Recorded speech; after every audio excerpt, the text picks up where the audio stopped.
Seanca e sotme e Këshillit Komunal të Kërçovës u shoqërua me debat lidhur me përdorimin e gjuhës shqipe në materialet për disa pika të rendit të ditës të dorëzuara për këshilltarët.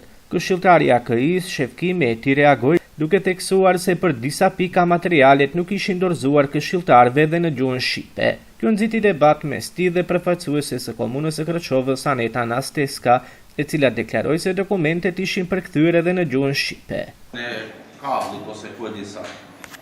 Nuk është probleme aty. Po desha të pyes pse ke problem të i dërgosh materialet edhe në gjuhë shqipe? Është problemi te ju apo problemi te drejtori i gjimnazit? Okej, po kush i punon këto materiale se na vin vetëm makedonisht. Kush e ka problem ta përdori gjuhën shqipe ku e keni me ligj të detyruar ta përdorni? E keni problem ju apo ka problem drejtori i gjimnazit? Të dim se prej ku vjen sa na filla këtij problemi. Dhe kush mendon se mund të ta shkeli gjuhën shqipe në këtë qytet? Jeni ju apo është drejtori?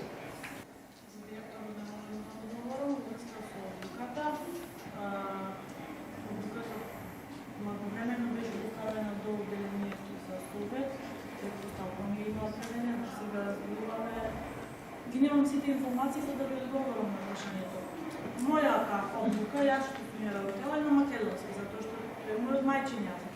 Предпоставувам да ја работела албански, ја работела на албански, те сме ја преведели на македонски. Јас ја доставив до два јазици. Unë nuk e di tash ku qëndron problemi te administrata, te ju apo te drejtori. Unë e di se problemi te mu ka vetëm në gjuhën makedoni. Atë pjesën e problemit e gjeni ju. Ashtu siç i thue, unë kam majçin e njësit makedonski, edhe unë kam gjuhë shqipe, gjuhën, edhe me ligj je detyruar me ta dërgosh. Atë se ke problem ti, trego ku qëndron problemi atë. Të dimë edhe ne ku drejtohemi dhe ku t'jarkohemi për këtë pjesë.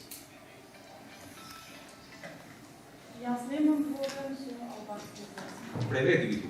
Pas diskutimeve, seanca u ndërprej përkohësisht, derisa materialet përkatëse u siguruan dhe u shpërndan edhe në gjuhën shqipe për këshilltarët. Më pas, Këshilli vazhdoi me miratimin e disa pikave në lidhje me shkollat fillore dhe të mesme në komunën e Kërçovës, të cilat u miratuan nga këshilltarët. Po ashtu drejt Këshillit nga këshilltarët morën edhe disa pika që kanë të bëjnë me urbanizmin.